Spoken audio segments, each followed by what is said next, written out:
సామెతల గ్రంథము 31వ అధ్యాయం. రాజైన లెమూయేలు మాటలు.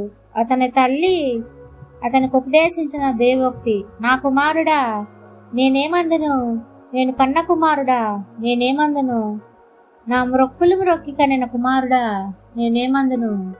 నీ బలమును స్త్రీలకు ఇయ్యకము, రాజులను నశింపజేయు స్త్రీలతో సహవాసము చేయకము. ద్రాక్షారసము త్రాగుట రాజులకు తగదు, లెమూయేలు అది రాజులకు తగదు. మద్యపానాసక్తి అధికారులకు తగదు. త్రాగనేడల వారు కట్టడాలను మరతురు, దీనులకందరికీ అన్యాయము చేయుదురు. ప్రాణము పోవుచున్న వానికి మద్యమునియుడి, మనోవ్యాకులత గలవారికి ద్రాక్షారసమునియుడి. వారు త్రాగి తమ పేదరికము మరతురు, తమ శ్రమను ఇక తలంచకుందురు. మూగవారికిని దిక్కులేని వారికి అందరికి న్యాయము జరుగునట్లు నీ నోరు తెరుగుము. నీ నోరు తెరిచి న్యాయముగా తీర్పు తీర్చుము. దీనులకును శ్రమపడు వారికి దరిద్రులకును న్యాయము జరిగింపుము. గుణవతి అయిన భార్య దొరుకుట అరుదు, అట్టిది ముత్యము కంటే అమూల్యమైనది.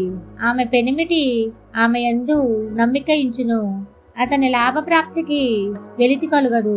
ఆమె తాను బ్రతుకు దినములన్నీయు అతనికి మేలు చేయును గాని కీడేమియూ చేయదు. ఆమె గొర్రెబొచ్చును అవిసనారను వెదుకును, తన చేతులారా వాటితో పనిచేయును. వర్తకపు వడలు దూరం నుండి ఆహారం తెచ్చినట్లు ఆమె దూరం నుండి ఆహారము తెచ్చుకొనును. ఆమె చీకటితోనే లేచి తన ఇంటి వారికి భోజనము సిద్ధపరచును, తన పనికత్తెలకు బట్టెము ఏర్పరచును. ఆమె పొలమును చూచి దానిని తీసుకొనును, తాము కూడబెట్టిన ద్రవ్యము పెట్టి ద్రాక్ష తోట ఒకటి నాటించును. ఆమె నడికట్టు చేత నడుము బలపరుచుకొని చేతులతో బలముగా పనిచేయును. తన వ్యాపార లాభము అనుభవము చే తెలుసుకొనును. రాత్రివేళ ఆమె దీపము ఆరిపోదు, ఆమె పంటను చేత పట్టుకొనును.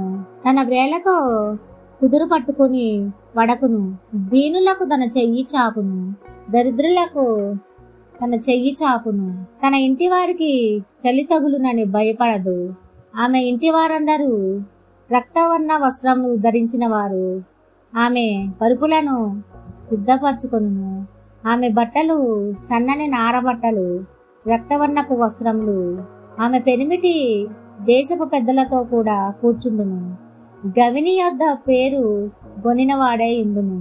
ఆమె నారబట్టలు నేయించి అమ్మును, నడికట్లను వర్తకులకు అమ్మును. బలమును ఘనతయు ఆమెకు వస్త్రములు. ఆమె రాబోవు కాలము విషయమే నిర్భయముగా ఉండును. జ్ఞానము కలిగి తన నోరు తెరుచును, కృపగల ఉపదేశము ఆమె బోధించును. ఆమె తన ఇంటి వారి నడతలను బాగుగా కనిపెట్టును, పని చేయకుండా ఆమె భోజనము చేయదు.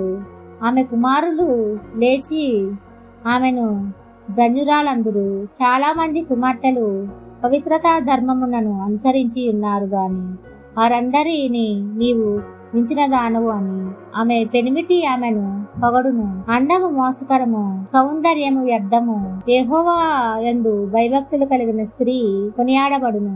చేసిన పనిని బట్టి అట్టి దానికి ప్రతిఫలమియ్యదగును. గనుల యొద్ద ఆమె పనులు ఆమెను కొనియాడును.